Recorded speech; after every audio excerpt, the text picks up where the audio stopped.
é interessante a leitura da carta aos Gálatas, porque essa carta, ela fala sobre, ela alerta a igreja sobre um outro evangelho, ela alerta a igreja contra uma heresia, um desvio doutrinário que estava sendo propagado na época dos apóstolos, que era a heresia judaizante. E ela está dentro do contexto de Atos capítulo 15. Os irmãos sabem que lá em Atos capítulo 15 houve uma controvérsia final da primeira viagem missionária do apóstolo Paulo, quando o texto ali fala que alguns fariseus, os irmãos sabem que fariseus, quem eram os fariseus? Os fariseus eram um grupo de judeus, né? Os irmãos sabem que na época de Jesus e dos apóstolos existiam alguns grupos judaicos chamados de partidos ou seitas, que eram os principais: os saduceus, os fariseus, os essênios, os zelotes e os herodianos. Dos fariseus, ou seja, uma parte da seita dos fariseus, haviam acreditado em Jesus. Então, este grupo, ele foi até a igreja de Antioquia, da Síria, e algumas igrejas onde o apóstolo Paulo e Barnabé estiveram ministrando, e disseram para aqueles discípulos a seguinte palavra, a seguinte mensagem: se vocês não se circuncidarem e não guardarem, não observarem, não cumprirem os 613 preceitos da lei mosaica, vocês de forma alguma serão salvos. Então isso criou uma polêmica enorme na igreja do primeiro século. E nos diz o texto de Atos que Paulo e Barnabé tiveram um debate, uma discussão com esse grupo que ficou conhecido como os judaizantes, porque eles entendiam que as pessoas, naquele tempo, que para as pessoas serem salvas, elas deveriam se converter não apenas em Jesus, mas se tornarem judeus, praticarem judaísmo. Então o apóstolo Paulo, juntamente com Barnabé, seu companheiro na primeira viagem missionária, disse: não é assim. Não é assim. Os crentes não judeus, os crentes gentios, os crentes estrangeiros, eles não precisam se converterem ao judaísmo, ou seja, eles não precisam se circuncidar e guardar todos os 613 preceitos da lei de Moisés para serem salvos. Não é isso.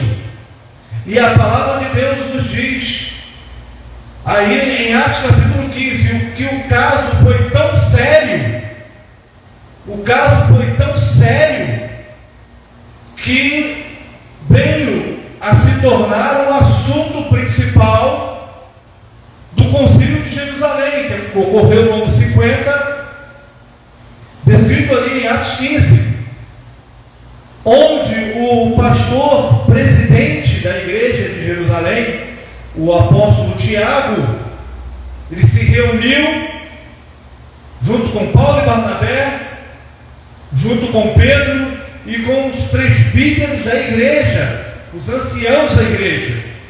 E a decisão tomada pelo presidente da igreja, que era Tiago, que deu a última palavra, que o nosso líder é o que dá a última palavra. A última palavra é dele, porque ele é inspirado pelo Espírito Santo. A decisão foi a seguinte: olha, os crentes não judeus, eles não precisam guardar os 613 preceitos da lei de Moisés. Para eles serem salvos, o que eles precisam guardar, além dos 10 mandamentos, e além do que está escrito em Levítico 18, que é sobre as uniões sexuais ilícitas, o que eles devem guardar são essas 4 coisas aqui. A primeira, fugir da idolatria. A segunda é não comer carne sufocada, carne que foi enforcada, o pescoço foi quebrado, não houve o derramamento do sangue do animal. Terceiro, se abster de comer sangue, porque isso está lá em Gênesis capítulo 9, o sangue do animal junto com o animal não comerás, porquanto o sangue é a alma do animal. Então o crente em Jesus, gentio, não pode comer galinha a molho pardo, não pode comer chouriço. E em quarto lugar, fugir da prostituição, não se envolver em escândalos sexuais, não se envolver sexualmente com alguém que não seja a sua esposa ou seu cônjuge. E esta carta, ela foi escrita toda ela com esse tema. O apóstolo Paulo escreveu esta carta para resolver, para orientar a igreja quanto à heresia judaizante. E é por isso que ele fala do outro evangelho, é por isso que ele fala do outro Jesus, é por isso que ele fala do outro Espírito, que se nos for pregado, se nos for apresentado, se for um outro que nós não recebemos, que seja anátema.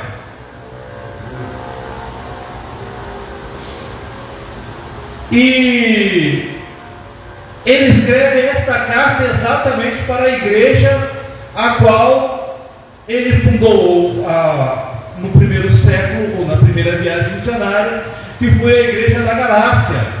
Se a gente estudar as igrejas fundadas por Paulo na região da Galácia, veja bem, Galácia não era o nome de uma cidade, Galácia não era o nome de uma aldeia, Galácia era o nome de uma região.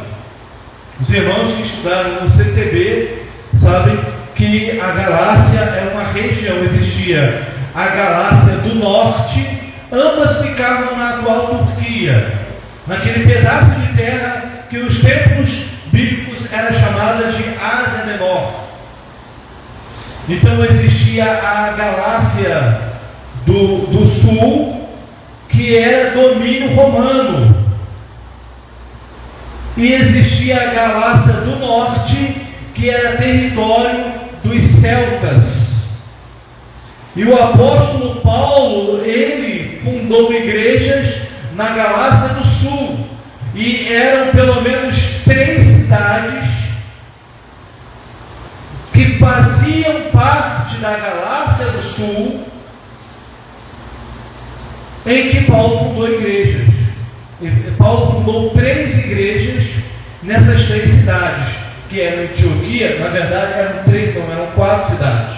Era Antioquia da Psídia, lembra? Existiam todos os nomes de cidades que foram dados para homenagear o rei, o imperador. Tinha várias, né? No caso, a Alexandria, em homenagem a Alexandre o Grande, Antioquia, em homenagem a Antíoco, os reis da Síria, Cesareia, em homenagem a César, aos imperadores, era o título que se dava aos imperadores de Roma. Então, a primeira igreja era Antioquia da Síria, ou melhor, Antioquia da Psídia. A segunda igreja era Icônio, a terceira igreja era Derbe, e a quarta igreja era Listra. São exatamente as igrejas fundadas por Paulo durante a primeira viagem missionária, com exceção de uma igreja ali da ilha de Chipre, que essa igreja não foi atingida pela heresia judaizante, que dizia que os crentes gentios deveriam praticar a circuncisão e guardar todos os preceitos da lei mosaica. E então Paulo escreve para essas igrejas afirmando isso. Mas a mensagem que nós sentimos da parte de Deus para transmitir aos irmãos nessa noite se encontra exatamente nesta carta, a carta do apóstolo Paulo aos Gálatas, que ele escreveu para as 4 igrejas fundadas por ele na Galácia do Sul, onde ele está ali esclarecendo aquela igreja quanto aos preceitos do cristianismo que o cristão não judeu deve praticar. E uma das coisas mais importantes, na verdade tudo o que está escrito na palavra é importante, mas uma das coisas que nos salta aos olhos ou aos ouvidos quando lemos a carta aos Gálatas são os frutos da carne e o fruto do Espírito. Os frutos da carne são vários. Se os irmãos enumerarem, se os irmãos contarem, há mais obras da carne do que os gomos do fruto do Espírito. Na verdade, não são 9 frutos. É um fruto só, que é colocado pelo apóstolo no singular. Mas o fruto do Espírito tem aqui um professor de português, que se eu errar, ele tem a liberdade de me corrigir. Os frutos, o fruto, ele não fala os frutos, ele fala o fruto do Espírito aí ele fala sobre os 9 gomos do fruto do Espírito, assim como uma laranja. Também não contei quantos gomos a laranja tem, mas seria como uma laranja com 9 gomos, ou como uma tangerina com 9 gomos. Mas o apóstolo Paulo, ele cita os 9 gomos. Vejam que as obras da carne são impulsos ruins e obras ruins que os homens fazem. E ele diz que aqueles que fazem tais coisas não herdarão o reino de Deus. E depois que ele lista os 9 gomos do fruto do Espírito, ele diz: contra estas coisas não há lei. Ou seja, quem pratica isso aqui, não há nada que proíba, muito pelo contrário. São virtudes que todo servo de Deus deve praticar. Mas dos 9 gomos do fruto do Espírito Santo, o que mais me chama a atenção aqui, neste momento, que o Espírito de Deus me direcionou para falar aqui, é a paz. É a paz. Que no caso é o terceiro fruto, ou melhor, o terceiro gomo. O primeiro gomo é o amor, e eu diria que o amor seria o mais importante. Eu me arriscaria em afirmar que o amor é o mais importante dos 9 gomos. Por quê? Porque nas palavras do Senhor Jesus, o maior mandamento é Deuteronômio 6,4: amarás, pois, ao Senhor teu Deus de todo o teu coração, de toda a tua alma, de todas as tuas forças. E o segundo, semelhante a este: ama o teu próximo como a ti mesmo. Então eu diria que dos 9 gomos, o mais importante é o primeiro, o amor. E talvez seja por isso que o apóstolo Paulo coloca ele como o primeiro, né? O segundo é a alegria, ou seja, nós temos prazer em estar aqui na congregação, no templo. Nós termos o prazer de nós estarmos aqui reunidos. Nós nos alegrarmos, como disse o pastor Arão no início, não apenas cultos de adoração, onde há mais louvor, não apenas nos cultos de quarta e de domingo, mas também nos cultos de domingo de manhã, na escola bíblica dominical, nas reuniões de oração e nos cultos de terça-feira.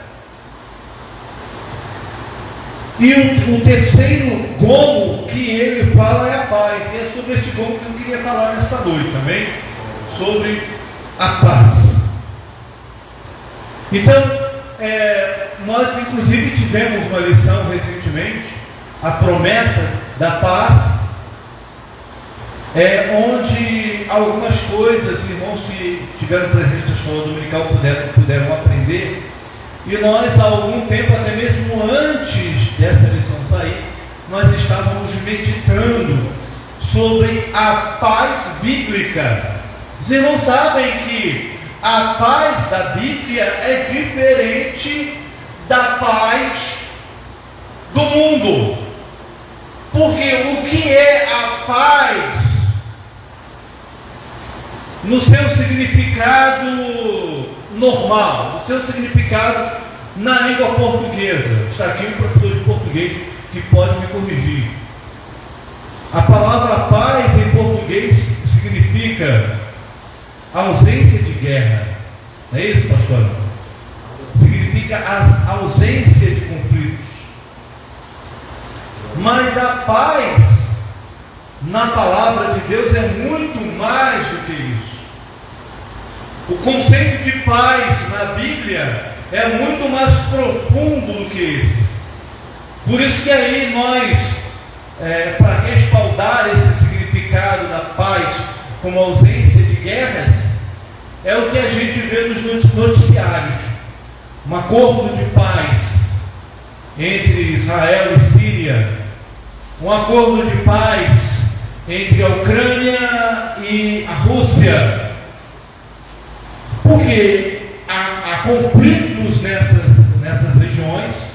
Israel está em guerra contra o Hezbollah, e as pessoas estão na expectativa do fim do conflito. E daí o nome um acordo de paz. E da mesma forma a Rússia com a Ucrânia. Não sei se os irmãos já viram no mapa, a Rússia é enorme. Se os irmãos pegarem no mapa mundi, ou no planisfério, né, no caso o globo, melhor dizendo, o globo terrestre, né, que é aquela bola que a gente vê, a Rússia, ela pega uma parte da Europa e a parte oriental todinha. Para os irmãos terem uma ideia, a Rússia, abaixo da Rússia fica Coreia, fica Mongólia, China e mais os países do leste europeu, Ucrânia, Polônia. A Polônia fica mais ao norte, a Rússia também fica ao norte, mas a Rússia é um país enorme, a Ucrânia é um país pequenininho, mas está dando trabalho para a Rússia. Está dando trabalho para a Rússia. Né? Então há a expectativa de um acordo de paz e nós oramos para isso. Então, neste caso, a paz, no sentido que o mundo dá, é simplesmente, e aí eu quero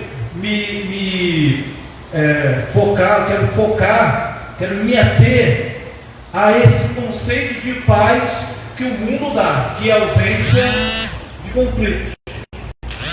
Então, na palavra de Deus, a paz é mais profundo. Ou seja, quando a gente dá a paz do Senhor para alguém, a gente não tem noção das bênçãos que a gente está integrando, desejando e colocando sobre nossos irmãos.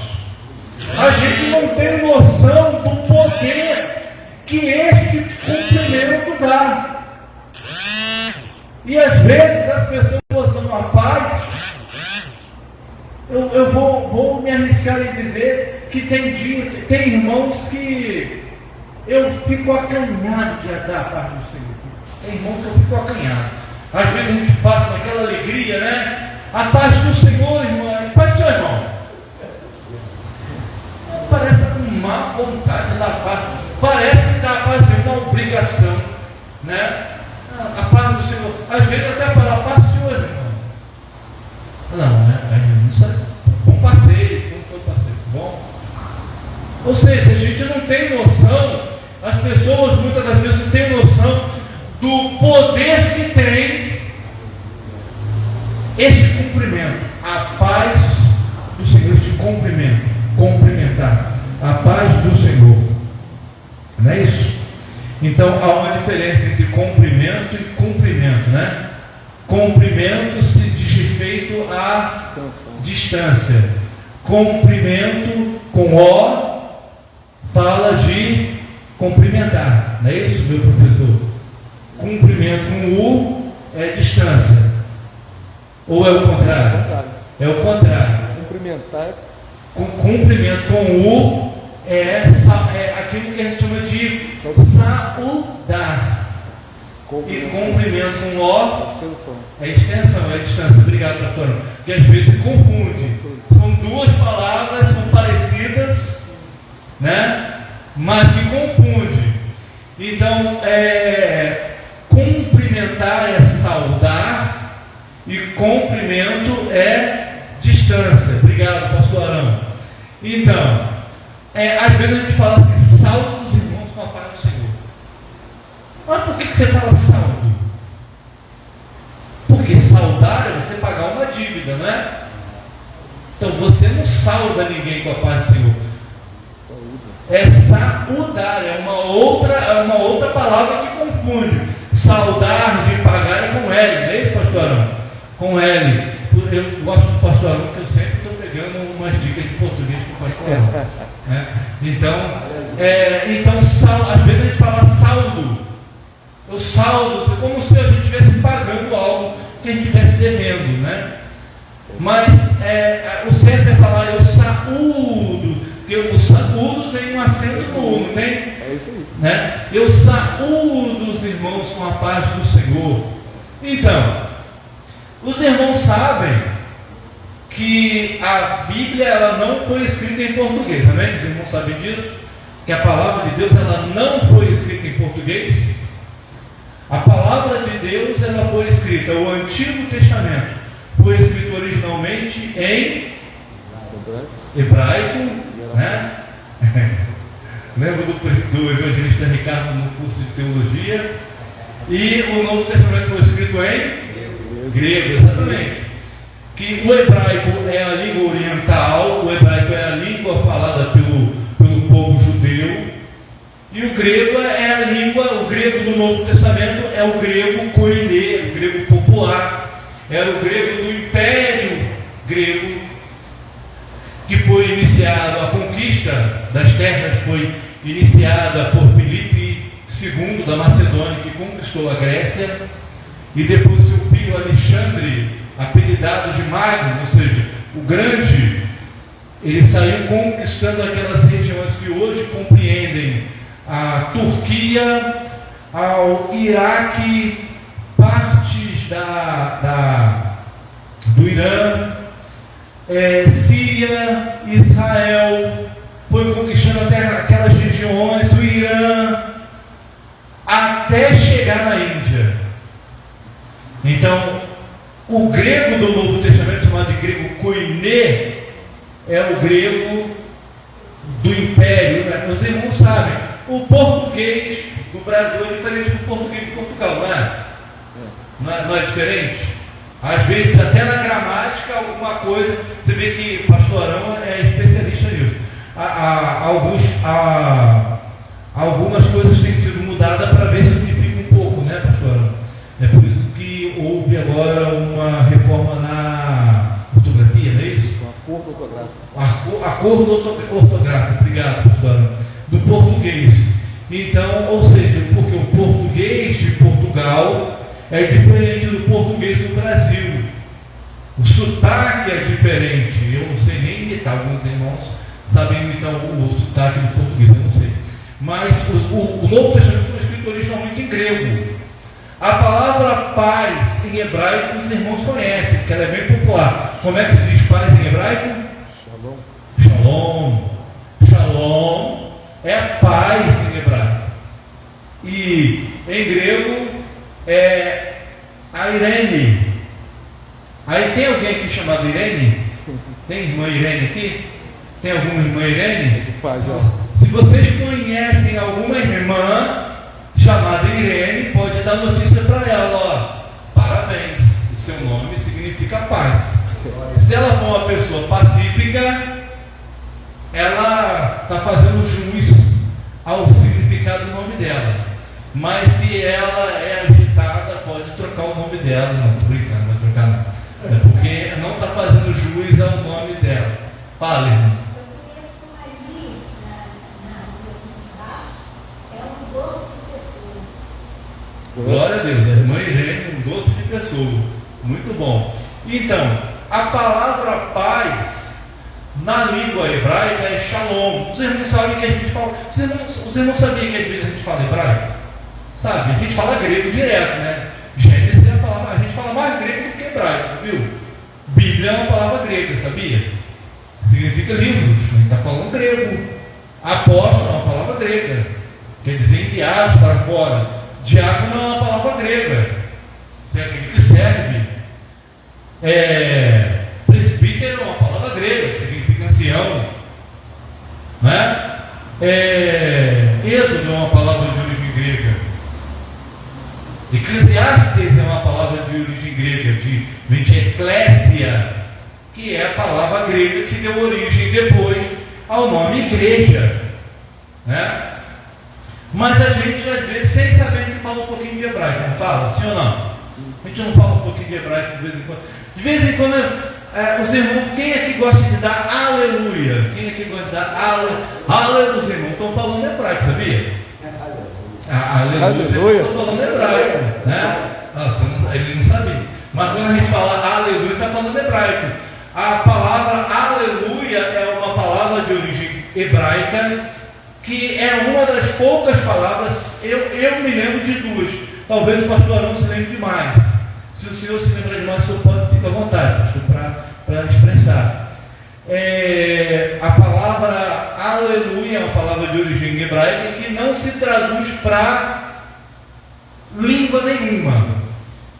Em todo lugar a gente vai ouvir aleluia, às vezes com pronúncia diferente. Em hebraico é aleluia. Aleluia tem o H do hebraico tem som de R, né? Aleluia, que significa o quê? Louvai a Iá. Iá é o quê? Iá é uma abreviação do nome de Deus. Então, aleluia significa louvai a Iá. Os irmãos já viram no Salmo aquela expressão que diz, e Deus é Já? Que a gente interpreta como se Deus fosse o Deus de Já. Como se Deus fizesse Já. Né? Não, o Já ali é a transliteração da abreviação do nome de Deus, Iá, que é um nome que existe um temor em pronunciar esse nome. Por quê? Por causa um dos 10 mandamentos. Não pronunciarás o nome do teu Deus em vão, porque o Senhor não terá por inocente aquele que dizer o seu nome em vão. Então, a aleluia está falando hebraico, quer dizer, louvai a Iá, ou louvai ao Senhor. É por isso que nos Salmos tem umas versões que falam aleluia e tem outras que falam louvai ao Senhor. A segunda palavra hebraica que a gente fala é amém. Amém? Amém é uma palavra de origem hebraica. Amém é uma palavra de origem hebraica. Só tem uma diferença, que em português ela termina com M, mas no hebraico ela termina com N.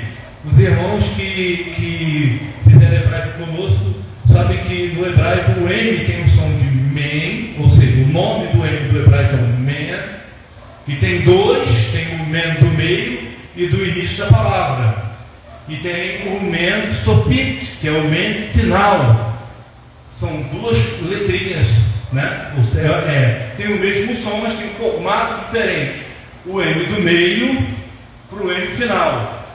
E existe o Nun, que é a letra N do hebraico. Então, assim, no hebraico termina com N, é Amém. E as letras hebraicas, elas são pronunciadas até o M. Que no português, por exemplo, palavras com AL, a gente fala o AL, né? De alto, pastor Arão é um homem alto, né? Esse alto é com U, não, é com L. Tem que ter cuidado na hora de falar português, na frente do professor de português. É com L. Então a gente pronuncia alto, com A. No hebraico não. No hebraico as letras elas são pronunciáveis, até quando termina com M. De andaram, no passado, a gente pronuncia como se tivesse um A ótimo, não tem. Porque A ótimo no português é futuro, não é isso, pastor?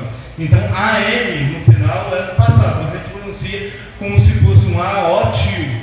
No hebraico não, no hebraico as palavras são pronunciadas. Então, shalom, então a gente pronuncia um M, bem fraquinho, shalom, shalom. E a palavra amém, que a gente pronuncia aqui com o final M, no hebraico é com N, é amém, amém. Então, os irmãos percebam que a língua vai lá no céu da boca, amém. E da mesma forma o L, de talmidim, que em hebraico é o discípulo. A palavra discípulo em hebraico é talmidim, no caso discípulos. Talmidim, então é pronunciar, né? Então, no hebraico a palavra paz é shalom, e shalom tem um significado bem profundo, e é essa paz que nós damos. Por exemplo, depois que está lá no Evangelho de João, capítulo 20, versículo 19, os discípulos eles estavam trancados dentro do cenáculo, mesmo local, mesmo lugar onde eles celebraram a ceia, a última Páscoa com Jesus e a primeira Santa Ceia. E aí nos diz o verso que Jesus ele entrou dentro da casa, estando a casa trancada. Jesus ele entrou dentro do cenáculo, ele diz Shalom Aleichem. O que significa? Eu estou falando hebraico. Shalom Aleichem significa paz, seja, glória, paz seja convosco. O que significa essa palavra paz? No significado bíblico, a palavra paz na Bíblia, na língua hebraica, na palavra shalom, ela significa várias coisas, tem vários significados. Então, eu dou a paz então não é a minha paz, é a paz do Senhor, né? Então a palavra paz no hebraico shalom significa, em primeiro lugar, tranquilidade. Em primeiro lugar, a palavra paz na Bíblia tem o sentido de tranquilidade, que não deixa de ser também uma ausência de conflito, mas significa tranquilidade. Tem algumas coisas que tiram a nossa tranquilidade, não tem? Muitas coisas. Às vezes é um problema familiar que tira a nossa tranquilidade, às vezes é um problema no trabalho que tira a nossa tranquilidade, às vezes é uma preocupação que tira a nossa tranquilidade, às vezes é uma preocupação ministerial que tira a nossa tranquilidade. Mas quando eu dou a paz do Senhor para os irmãos, estou dizendo para os irmãos: fique tranquilo, Glória a Deus, porque Deus está no controle. Aleluia. E a tranquilidade também significa, por extensão, consciência limpa. Por quê? Aquele que tem o Espírito de Deus, quando erra, ele fica incomodado. aquele pecado tira a paz dele. Não é aquele pecado adormecido, né? Como aconteceu com Davi. Davi era rei de Israel, ele foi lá, cometeu pecado de adultério, planejou a morte do marido da Batseba, né, da mulher com quem ele cometeu o adultério, e depois ele ficou tranquilão, preparou o casamento. Se não fosse o profeta Natan que chegasse diante dele, e não podia chegar diante do rei assim, né, e colocar o dedo na cara do rei, o profeta Elias muitas das vezes ele fazia. Oi? Natan era filho de Davi. Não, tinha um Natan que era filho de Davi, mas Natan, o profeta, não era filho de Davi. Então, o profeta Natan, ele contou uma história para Davi. Aí qual foi o decreto? O próprio rei disse que essa pessoa tem que morrer. Natan falou, essa pessoa é você. Aí Davi achou que queria morrer. Aí Deus disse, não vai morrer. Mas o filho, Davi nunca mais teve paz. Por causa de um simples ato de pecado. Que não é bem simples, né? Mas por causa de uma queda, Davi nunca mais teve paz. Porque a sentença de Deus para ele foi assim: você não vai morrer. Mas o filho que você teve com Batseba, ele vai morrer. Ele não vai viver. A espada nunca sairá da tua casa, e Deus suscitará um mal contra ti dentro da tua própria casa. Davi nunca mais teve paz. Por quê?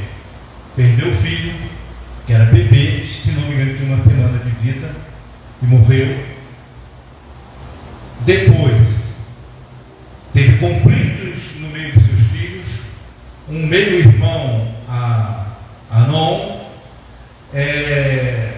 cometeu violência sexual contra sua meia-irmã Tamar, e Absalão, que era irmão de Tamar por parte de mãe e por parte de pai, ele matou o seu meio-irmão Anon e fugiu para a região de Moabe.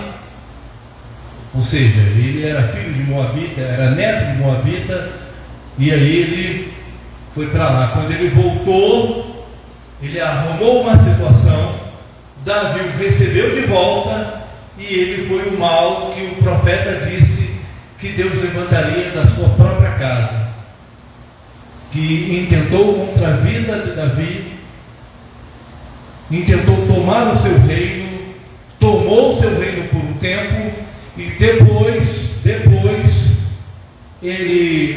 o exército, os generais de Davi conseguiram vencer Absalão, o mataram Absalão, e Davi queria que conservasse ele preso, com vida, mas mataram Absalão. E aí depois, mesmo até na velhice de Davi, tinha lá dois irmãos brigando pelo trono. Na verdade, um estava brigando pelo trono, o outro, na verdade, um estava querendo tomar o trono do outro, que era Adonias, estava armando uma situação para ser herdeiro do pai. Salomão não estava muito preocupado com isso, quem estava preocupado era Adonias. E Adonias arma uma situação, né? Ele arrebanha Abiatar. Abiatar era o sumo sacerdote da época de Davi, e foi o último descendente de Samuel, de Eli. Foi o último sacerdote, foi o último descendente de Eli, que não exerceu o sacerdócio porque ele foi expulso de Israel, e só não morreu porque ele era sacerdote. E o outro foi Joabe, que era o general do exército de Davi. Davi nunca mais teve paz por causa de um simples ato de pecado, né? Consequências do pecado. Mas, diz uma coisa, mas não foi tão simples assim, né? Porque ele articulou, ele preparou toda uma emboscada para colocar uma pessoa de frente de guerra para morrer, para poder aliviar o erro dele. Não foi simples, uma simples coisa. Por que Deus falou assim que não ia sair mais a espada dentro da casa dele? Porque porque ele arquitetou, ele planejou uma forma na terra. Sim. Isso que foi o que aconteceu. Foi, no caso de Absalão. É porque aqui a gente está resumindo um pouquinho, para a gente não sair do foco, que é a questão do significado da paz. Então, Davi, ele, por conta de um erro cometido, ele nunca mais teve paz na vida dele. Então, em primeiro lugar, paz significa tranquilidade, uma vida tranquila. Mas olha só, um dos frutos ou um dos gomos do fruto do Espírito é a paz. Então, quem tem o Espírito de Deus, ele está em paz o tempo todo. Aleluia. Ele pode estar com conflitos no lar, mas o Espírito de Deus fala ao seu coração: calma, meu filho, que eu vou resolver. Ele pode estar em conflito no trabalho, mas o Espírito de Deus fala em seu coração: calma, meu filho, eu vou te exaltar. Ele pode estar com conflito, às vezes até dentro da congregação, mas o Espírito de Deus fala no seu coração: calma, meu filho, eu vou te exaltar, eu vou resolver essa situação. Quando a gente se aborrece muito, briga, vamos jogar contra o alto, não quero mais. A gente perdeu essa paz ou não?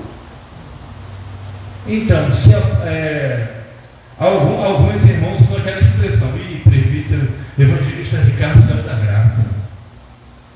Fica nervoso a sair da graça, sim ou não? Não? Sim ou não? Sabe, fica nervoso é sair da graça?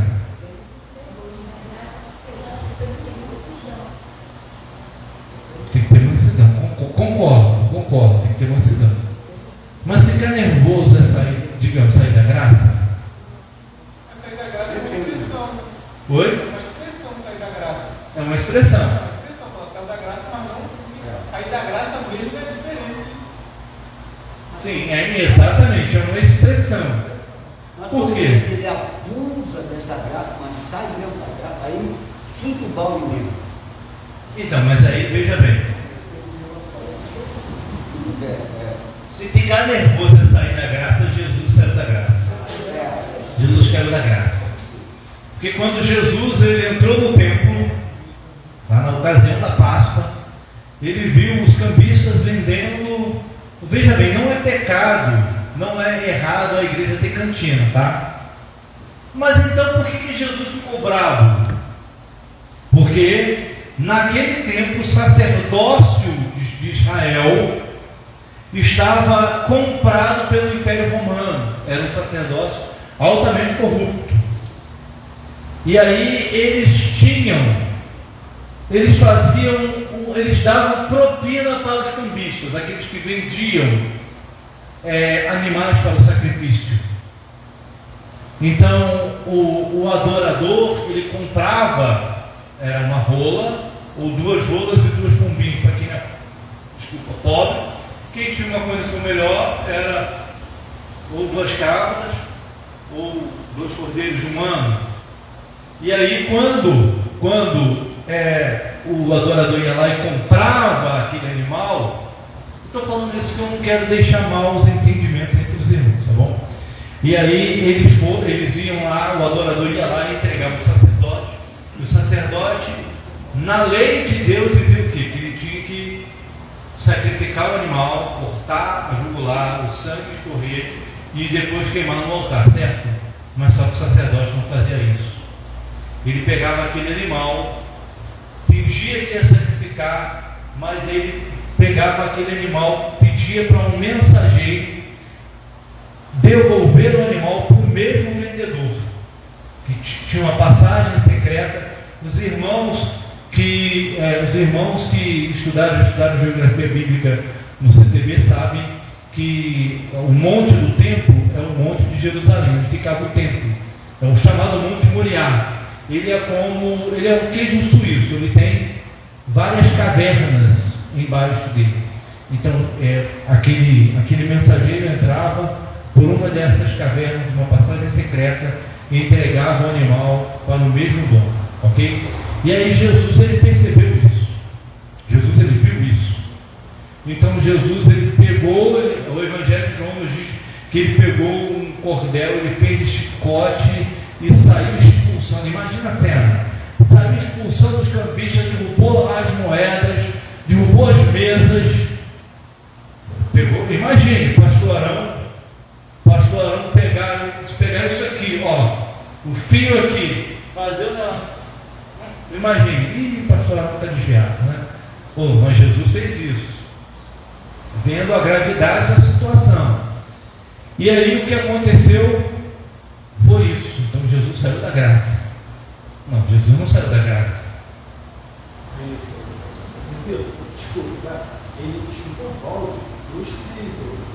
Eu estou entendendo assim, não é isso? Então, ele estava cheio da graça.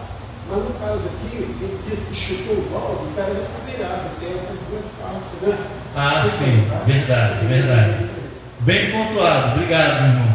Bem pontuado, então. E aí eu vou dizer o seguinte: fica nervoso, chateado, não é pecado. O pecado é o que é a nossa reação diante da situação. Ou seja, a gente deve pedir a Deus para que o mau impulso não nos domine. O que é o mau impulso?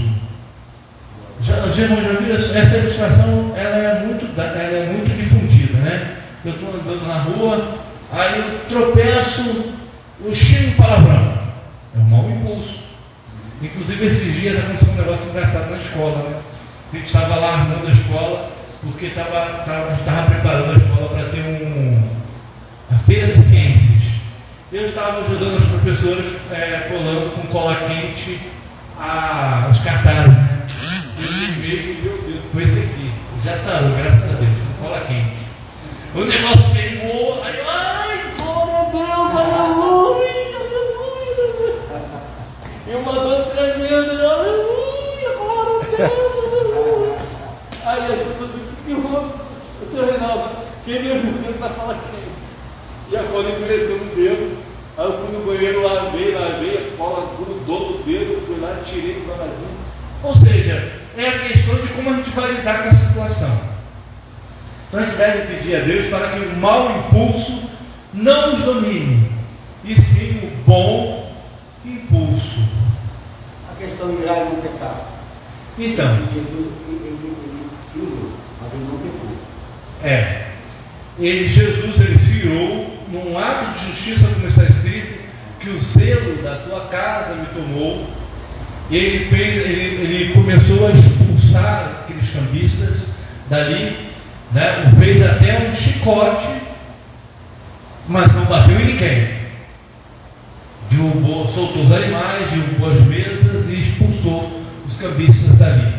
E ele disse: a minha casa será chamada casa de oração, mas vocês a têm feito covil de ladrões. Exatamente. Então, chutar o balde não pode dizer se Jesus pegasse o chicote, além de derrubar as coisas, ele também batesse nas pessoas. Chutou o balde, mas Mas ele não bateu em ninguém. Ele não bateu em ninguém. Irmão, eu queria dizer para o pessoal, de vez em quando, na linguagem do mundo, vai um testar minha paciência. Aí eu pego as minhas técnicas que eu aprendi e vou lá e dou na flash deles. Aí eu estou brilhando e estou pegando. É diferente, por exemplo, da irmã estar andando na rua, aí vem um camarada lá, um assaltante, e ele enquadra a irmã com uma faca. O conselho da polícia é a gente não reagir. Mas aí, como no impulso, a irmã vai fazer o quê? Vai tomar a faca dele para se defender e vai mandar ele embora, né? Ou seja, a irmã vai usar uma técnica dentro do que a irmã aprendeu na defesa pessoal para tomar a faca do cidadão e se defender. Isso não é pecado. O pecado seria, o mau impulso seria, nessa situação, a irmã tomar a faca, matar ele e fugir. Isso é um mau impulso. Agora, a defesa não é um mau impulso. Entende? Mas se for para defender, que vai matá-la, e aí? Ela tomou a faca dele. Aí ele tomou de volta e vai matar, ela conseguiu. Assim, se ela tiver que se defender. Então, Aí aí complicou. Se ele tomar a faca. Mas a irmã tem uma defesa pessoal, a irmã vai ter uma técnica, vai jogar, sei lá, vai fazer alguma coisa para ele não tomar a faca na sua mão de novo. Né? E a irmã vai usar de uma técnica ali para ele poder se sentir intimidado. Opa, peguei uma mulher brava, essa aqui não dá para mim não, né? Porque os caras são covardes, não pegam homem, mas mulher são fogo. Mas os irmãos entenderam a situação? Então, em primeiro lugar, a palavra paz significa tranquilidade. Olha só, em segundo lugar, a palavra paz na palavra de Deus, na Bíblia, significa prosperidade. Então, quando eu dou a paz do Senhor para os irmãos, eu estou desejando, em primeiro lugar, uma vida tranquila. Em segundo lugar, uma vida de prosperidade. E o que é prosperidade na palavra de Deus? Prosperidade na palavra de Deus nem sempre significa ser rico. Prosperidade na Bíblia significa o quê? Significa eu saber viver com a porção que Deus me dá. Então eu posso ser próspero ganhando um salário mínimo, como eu posso não ser próspero ganhando 10 salários mínimos. Depende da forma como eu vou administrar a porção que Deus está me dando. Então, se eu administrar com prudência, sabendo não gastar mais do que eu ganho, e sabendo que eu preciso fazer com que sobre alguma coisa, que foi o conselho de José, né? Lembra o conselho de José para Faraó? 7 anos de bonança, 7 anos de falta, né? De crise. E aí qual foi o conselho de José? Dos anos de fartura, tire 1/5 de toda a colheita, exatamente guarde. Para quê? Para os anos da falta, da fome. E esse conselho de José salvou o Egito da destruição. Por causa disso, o Egito durou 3.000 anos. Se não fosse isso, o Egito só duraria 1.500 anos. Por causa do conselho de José, o Egito durou 3.000 anos. Ou seja, José salvou o Egito com o conselho que ele deu. Nesse caso, então quando eu dou a paz do Senhor, permita-me acelerar um pouquinho. Quando eu dou a paz do Senhor, então, para os irmãos, eu estou desejando, primeiro, tranquilidade, segundo, prosperidade. Em terceiro lugar, a palavra paz na Bíblia tem o sentido de saúde. Eu estou, para ministrar essa palavra, eu estou me baseando no dicionário. Se os irmãos quiserem conferir as informações, estou me baseando no dicionário da Bíblia Almeida, que inclusive é um dicionário que tem nessa minha Bíblia aqui, a Bíblia de Estudo Almeida. Estou me baseando no dicionário do Antigo Testamento de São Norman Champlin, que é um autor batista que morreu há uns anos atrás, ok? Então, em terceiro lugar, quando eu dou a paz do Senhor para alguém, quando nós damos a paz do Senhor para alguém, nós estamos desejando saúde. Olha só, uma palavrinha só, a paz do Senhor. Eu estou te desejando também saúde. Ou seja, às vezes a gente está enfermo, a gente está precisando de uma cura. Mas olha só, essa saúde, ela não se limita à saúde física. Ela se estende para a saúde mental e para a saúde espiritual. O que é saúde física? É quando eu estou doente com alguma enfermidade que é só no meu corpo. Às vezes uma anemia, eu já sofri de anemia profunda na minha adolescência. Às vezes anemia, às vezes um problema de coluna, às vezes diabetes, às vezes pressão alta, etc. Isso é a doença física. Mas existe também as doenças mentais, que os irmãos conhecem. É depressão, é Alzheimer, Parkinson. Então são doenças mentais.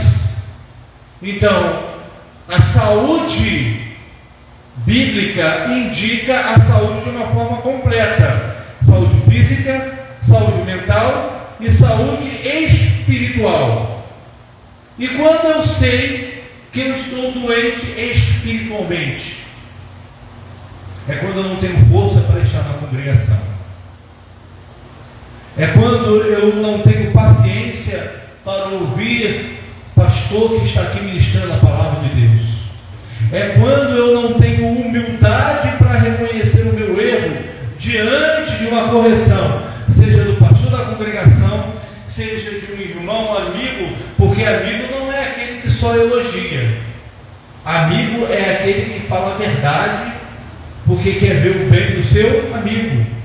Então, o maior amigo, o melhor amigo, não é aquele que te bajula. O melhor amigo é aquele que sabe falar a palavra certa, na hora certa, do jeito certo. Se eu mereço um elogio, ele vai me elogiar. Mas se eu mereço uma correção, ele vai me corrigir. Na carta aos Hebreus, capítulo de número 12, diz que Deus ele corrige a todo aquele que ama, e ele castiga aquele que ele tem por filho. E aquele que está sem correção não é filho, e sim bastardo. Então, saúde espiritual significa o quê? A doença espiritual significa também quando eu não tenho ânimo para ler a Bíblia. Significa quando eu não tenho vontade, ou quando eu estou com preguiça de orar. Veja bem, é diferente de eu não conseguir orar, mas mesmo sem eu conseguir expressar as palavras de oração, eu dobro meus joelhos e só sei gemer e chorar, mas eu estou fazendo um ato de oração. E como nos escreveu o apóstolo Paulo em Romanos, se não me falha a memória, capítulo de número 8, me corrijam se eu estiver errado, quando o apóstolo Paulo coloca o seguinte: o Espírito, ele intercede por nós com gemidos inexprimíveis. O que é isso? Até mesmo quando nós não temos forças para orar, mas mesmo assim nós dobramos os nossos joelhos e nós só conseguimos chorar. Eu já passei momentos assim, de só conseguir chorar, e às vezes nem gemer, só chorar. O Espírito Santo, ele pega as minhas lágrimas e ele leva até Deus, e ele traduz para Deus a oração. Então, não é eu não conseguir, não é eu não ter força para orar, é eu ter preguiça de orar. Então isso é uma doença espiritual. Então o que é ter saúde espiritual? Ter saúde espiritual é culto de sexta-feira, e eu acordar de manhã e eu dizer: hoje é dia de culto, eu vou trabalhar, mas na medida do possível eu vou sair do meu trabalho e vou para casa me arrumar para estar no culto. Hoje eu não vou na casa de ninguém, a não ser se o pastor Arão designar uma missão de visita, que é diferente, né? Hoje eu vou adorar, hoje eu vou buscar ao Senhor, e a gente ter aquela disposição de orar, porque o apóstolo Paulo também escreveu: orai sem cessar, louvado seja o nome do Senhor. Então a saúde envolve saúde física, saúde mental e saúde espiritual. É algo completo. Então vejam bem, sempre, já estou terminando, tá, irmãos? A gente já está caminhando para o final. Então, quando eu estou dando a paz do Senhor para alguém, eu estou desejando para os irmãos, olha, eu estou lhes desejando tranquilidade, ausência de conflitos, não deixe de ser ausência de conflitos. Eu estou desejando para os irmãos prosperidade, estou desejando para os irmãos saúde. Mas olha só, o Senhor Jesus, ele disse o quê? A minha paz, disse ele, a minha paz vos dou, não vou lá dou como o mundo a dá. Ou seja, a paz de Jesus, ela é maior ainda. Por quê? Porque o apóstolo Paulo escreveu dizendo que antes nós éramos inimigos de Deus. E através de Jesus e do seu sacrifício, ele trouxe a paz. E a paz do apóstolo Paulo na carta aos Efésios é a paz em duplo sentido, né? É a paz com os servos de Deus, e eu preciso ter paz com os meus irmãos em Cristo. E é a paz com Deus. Você lembra quando a gente não era crente? Eu aceitei Jesus com 16 anos. E aí muitas das vezes nós zombávamos os crentes. Por quê? Nós não estávamos, ou nós não entendíamos o plano espiritual que o cristão tem diante de Deus. E aí a gente precisa ter essa paz entre nós e a paz com Deus. Mas olha só que coisa interessante. A paz que Jesus dá, ela é mais profunda. Por quê? Porque Jesus verteu o seu sangue na cruz do Calvário para nos trazer a reconciliação com Deus. Os irmãos sabem que lá no templo de Jerusalém existia uma divisória, não era bem uma divisória, mas existia algo que separava o lugar santo do lugar santíssimo, que era o véu. O véu, ele separava o lugar santo do lugar santíssimo. Quando Jesus morreu na cruz, depois que ele verteu o seu sangue, três ou quatro coisas, também não contei, aconteceram. Primeira coisa que aconteceu, o céu escureceu, era 3 horas da tarde, Jesus morreu às 3 horas da tarde. Primeiro, o céu escureceu. Primeiro, o céu escureceu. Segundo, choveu. Terceiro, teve um terremoto que causou inclusive fendas, rachadura nas rochas. Quarto, o véu do templo se rasgou de alto a baixo. Então, num sentido espiritual, não tem mais separação. Eu não preciso mais chegar diante de um sacerdote e pedir para ele sacrificar um animal em meu favor. Eu não preciso mais pedir para, é claro, nós reconhecemos nossos líderes espirituais, são nossos conselheiros, têm crédito diante de Deus. A palavra de Deus diz que a oração de um justo pode muito em seus defeitos, mas hoje eu posso falar com Deus pessoalmente. E aí, irmãos, aqueles que não têm Deus não têm essa tranquilidade. Então a paz que Jesus nos dá é o quê? É uma amizade entre nós e Deus. A paz de Jesus, ela é mais profunda, ou seja, a paz do Senhor, ela é mais profunda do que simplesmente a paz. Nada contra quem cumprimenta paz e graça, nada contra quem cumprimenta a paz, mas a paz do Senhor significa o quê? A paz que Jesus me deu significa tranquilidade, prosperidade, saúde e o mais importante, comunhão com Deus.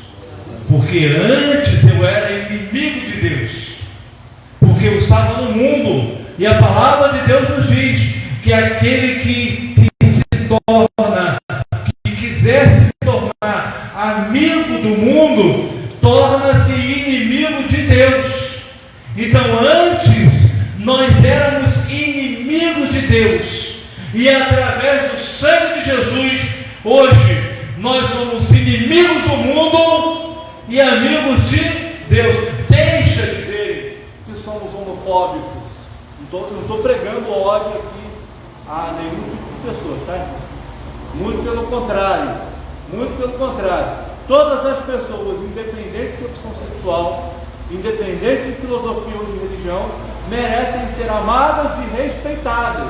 Porque Jesus, ele não fez discriminação entre um cobrador de impostos, que era Mateus, e um homem mais justo, que era o Natanael. Ambos ele tratou da mesma forma. Ele tratou a prostituta da mesma forma que ele tratou uma mulher santa.